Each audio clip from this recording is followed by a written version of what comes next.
lagi segmen yang akan kita bawakan pada pagi ini, iaitu segmen seterusnya wawancara mengenai ASEAN Business Investment Summit yang kita bawakan, dan sudah pun berada di narasumber kita ni sudah pun berada di secara alam maya ni kita adakan seperti biasa secara virtual akan menemu ramah.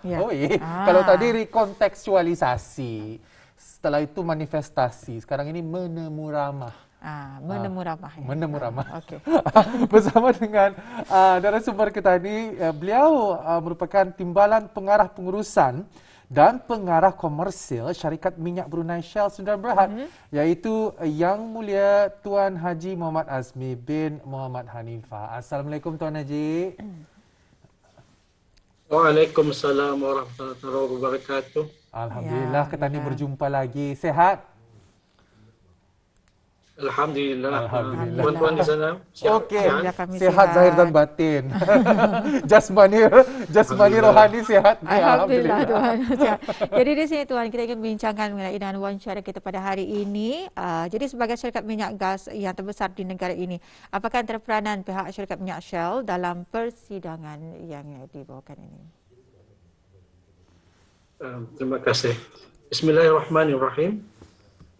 Terlebih dahulu bagi pihak syarikat minyak Brunei Shell Sundaram Berhad BSP, saya ingin mengucapkan ribuan terima kasih kepada Radio Television Brunei atas jemputan dan seterusnya memberi peluang kepada saya pada pagi ini untuk berkongsi maklumat mengenai penyertaan syarikat BSP di ASEAN Business Investment Summit 2021 atau Sidang Kemuncak Perniagaan dan Pelaburan ASEAN 2021.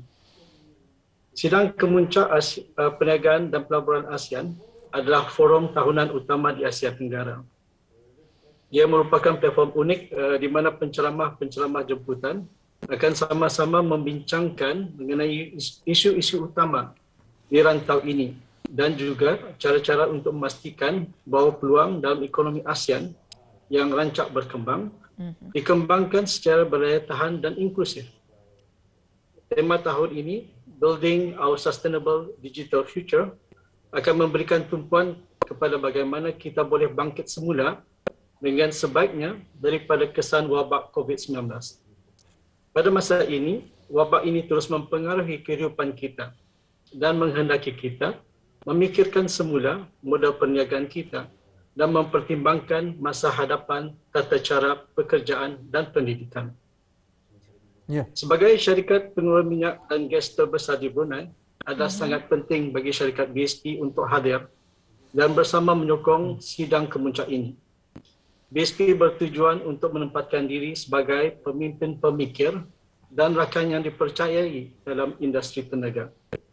Di samping itu, syarikat juga ingin belajar dari pakar-pakar yang ikut serta mengenai bagaimana mereka menangani wabak COVID dan kekal bertahan. Tahun ini syarikat amat berbangga untuk menjadi penaja platinum bagi acara berprestij tersebut. Forum ini adalah platform yang amat bermanfaat di mana para ketua negara, presiden, perdana menteri serta para pemimpin perniagaan dan pemikir ASEAN dan rakan globalnya berkumpul untuk bersama menyumbang kepada perbincangan yang memberi kesan kepada masa depan digital yang lebih berdaya tahan. Okey. Jadi di sini Tuan, bagaimanakah syarikat boleh membantu untuk memberi gelakan kepada orang ramai, khasnya peniaga di negara kita untuk mengambil bahagian dan seterusnya menyumbang kepada perbincangan ini? Silakan Tuan. Syarikat BSP telah beroperasi di negara ini sejak lebih 9 dekad yang lalu. Dan sebagaimana yang kita ketahui adalah pemangkin utama ekonomi negara. Di sepanjang tempoh itu, syarikat juga telah menjadi pelopor dalam banyak teknologi inovatif. Namun, ini bukanlah alasan untuk kita leka. Syarikat berhasrat untuk sentiasa berusaha untuk menimba lebih banyak pengetahuan, terutamanya kewakaran dan amalan-amalan terbaik, iaitu best practices, daripada mana-mana syarikat atau dari negara-negara lain. Saya percaya bahawa forum ini merupakan peluang terbaik bagi peniaga-peniaga, pengusaha-pengusaha serta orang ramai di Brunei untuk mempelajari tren semasa dan melihat di mana dan bagaimana kita dapat menyesuaikannya dengan perniagaan kita sendiri. Iya. Dan mungkin sahaja Tuan dapat memberikan penjelasan bahawa tema bagi persidangan ASEAN Business Investment Summit iaitu Building Our Digital Sustainable Future amat bertepatan pada masa ini. Terutama sekali lagi pada masa ini kita ni melihat the majority transaksi didorong untuk dilakukan dalam talian. Semuanya melalui talian dan sebagainya. Jadi, apakah pandangan daripada syarikat Tuan sendiri tentang perubahan ini? Mungkin dapat dikomen sedikit? Terima kasih. Di peringkat global, wabak ini telah mendorong dunia untuk melalui transformasi digital yang pantas. Walaupun ianya memberikan cabarannya yang tersendiri, ianya juga membukakan beberapa peluang menarik. Sebagai contoh, work from home atau kerja dari rumah. Ianya memerlukan kemampuan bagi membolehkan kerja dari jarak jauh atau remote working. Dan ianya juga harus dilaksanakan dalam jangka waktu yang pendek. Seperti yang kita lihat, penerimaan dalam bersama mengamalkan cara kerja digital juga diterima secara positif. Ini adalah amat penting. Situasi semasa ini memberi peluang untuk perjalanan strategik dan operasi. Digitalisasi syarikat dipercepatkan. Yang mana ini mendorong budaya inovatif. Budaya inovatif dan memanfaatkan perkongsian adalah antara kunci bagi transformasi digital yang berkesan. Jadi kita percaya negara Ketania ini adalah merupakan chairman bagi tahun ini, bagi mengerusikan, menjadi pengerusi bagi ASEAN Summit pada tahun ini. Untuk menyokong keutamaan ekonomi yang perlu dicapai, ada beberapa faktornya, iaitu priority economic deliverables. Fokusnya ada 3. Jadi antaranya ialah recovery, digitalization dan juga sustainability. Iaitu kalau dalam bahasa Melayunya boleh dikatakan pemulihan, macam operasi pulih ada juga sedikit digitalization dan digitalisasi dan juga sustainability iaitu kelestarian. Jadi kalau daripada pihak Tuan sendiri, kalau daripada pihak syarikat Tuan sendiri, macam mana ni untuk memenuhi kriteria-kriteria ini dan apakah mungkin solusi dan juga cabarannya yang dihadapi? Silakan. Terima kasih. Alhamdulillah, BSP telah memperkenalkan strategi transformasi digital syarikat pada tahun 2019.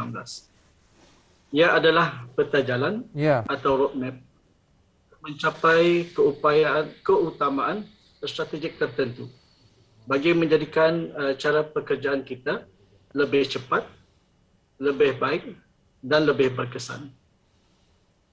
Melalui strategi ini, BSP bertujuan untuk mengurangkan kos dan pada masa yang sama meningkatkan productivity, kebolehpercayaan atau reliability dan prestasi. Ianya juga memberi tumpuan kepada memperkembangkan keupayaan digital dalam syarikat. Ini merangkumi membangun kepakaran digital dan membina pemimpin dan pekerja yang berkemahiran digital. Keperluan bagi transformasi ini menjadi lebih jelas lagi, terutamanya dalam suasana pandemik COVID-19 masanya. Ianya membuka peluang baru dan cara bekerja alternatif yang membolehkan kerja diteruskan dengan selamat. Keadaan sekarang juga memerlukan kita memberikan perhatian ke arah masa depan yang rendah karbon dan berdaya tahan atau lestari. Cabarannya sekarang adalah bagaimana kita membuat peralihan ini dan pada masa yang sama memberikan manfaat tenaga kepada semua. Betul. Energy Transition Team di BSJB telah ditubuhkan pada tahun 2020. Ini untuk menarajui sokongan Brunei Shell Joint Venture atau BSJB untuk perjalanan dekarbonisasi Brunei. Pasukan ini bekerjasama dengan Brunei Climate Change Secretariat. Betul. Dan bertujuan untuk menjadi Center of Excellence bagi low carbon solutions atau penyelesaian rendah karbon. BSP bertujuan untuk terus mengembangkan dan mengkongsikan kepakarannya dan memberikan portfolio baru yang menarik dengan teknologi yang sentiasa berkembang dalam masa yang terdekat dan akan datang. BSP percaya bahawa minyak dan gas akan terus menjadi sebahagian daripada gabungan tenaga negara bersama dengan tenaga yang boleh diperbaharui atau renewable energy. Dan adalah strategi utama kami untuk terus berkembang maju melalui perjalanan energy transition dan decarbonization. Ya. Okey. Di sini dengan tajuk yang kita bincangkan ya, mungkin Tuan ada saranan ya kepada orang ramai dan peniaga di luar sana mengenai dengan topik yang kita bincangkan pada hari ini. Silakan Tuan. Terima kasih. Saya berharap pihak orang ramai dan peniaga-peniaga di luar sana akan mengambil kesempatan dan mengambil bahagian dalam sidang kemuncak ini. Ia adalah platform yang sangat baik untuk memupuk kerjasama lebih mendalam, bertukar idea serta meneroka pembangunan baharu dalam kerjasama digital. Itu saranan saya. Ya, jadi kita harapkan supaya maju jaya lah ya bagi Tuan dan juga syarikat yang Tuan terajui, dan kita haraplah transisi ini memang apa-apa pun jenis transisinya memang indah senang. Mesti adanya adaptasi, mesti adanya usaha untuk menuju ke sana. Apalagi kita ni sekarang ini telah pun berubah ke kerajaan digitalization, dan yang paling susah itu juga untuk mempertahankan, melestarikan keadaan. Jadi kita harapkan maju jaya kepada syarikat Tuan, dan insya-Allah kita berjumpa lagi Tuan ya. Assalamualaikum. Terima kasih. Waalaikumsalam warahmatullahi wabarakatuh.